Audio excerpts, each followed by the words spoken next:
നമസ്കാരം. സിറ്റി ന്യൂസിലേക്ക് സ്വാഗതം. ഗുഡ്സ് കാരിയറിൽ കടത്തിയ നിരോധിത 300 മില്ലി ലിറ്റർ കുപ്പിവെള്ളം പിടിച്ചെടുത്തു. ചെറുതാഴം ഗ്രാമപഞ്ചായത്ത് പരിധിയിൽ നടത്തിയ പരിശോധനയിലാണ് വെള്ളക്കുപ്പികൾ പിടിച്ചെടുത്തത്. നിയമലംഘനത്തിന് ഉടമ അബ്ദുൾ സമദിന് 10,000 രൂപയും സ്ക്വാഡ് പിഴ ചുമത്തിയിട്ടുണ്ട്.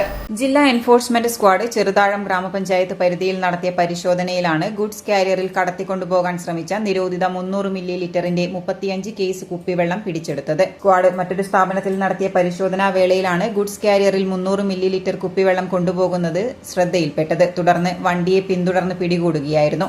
പിടിച്ചെടുത്ത നിരോധിത കുപ്പിവെള്ളം ചെറുതാഴം ഗ്രാമപഞ്ചായത്ത് കാര്യാലയത്തിലേക്ക് മാറ്റുകയും നിയമലംഘനത്തിന് അബ്ദുൾ സമദിന് 10,000 രൂപയും സ്ക്വാഡ് പിഴ ചുമത്തിയിട്ടുണ്ട്. പരിശോധനയിൽ ജില്ലാ enforcement squad team leader Ashraf PP, enforcement squad അംഗം അലൻ ബേബി, ദിബിൻ CK, ചെറുതാഴം ഗ്രാമപഞ്ചായത്ത് clerk Sini PV, VEO Surendran TV എന്നിവരും പങ്കെടുത്തു.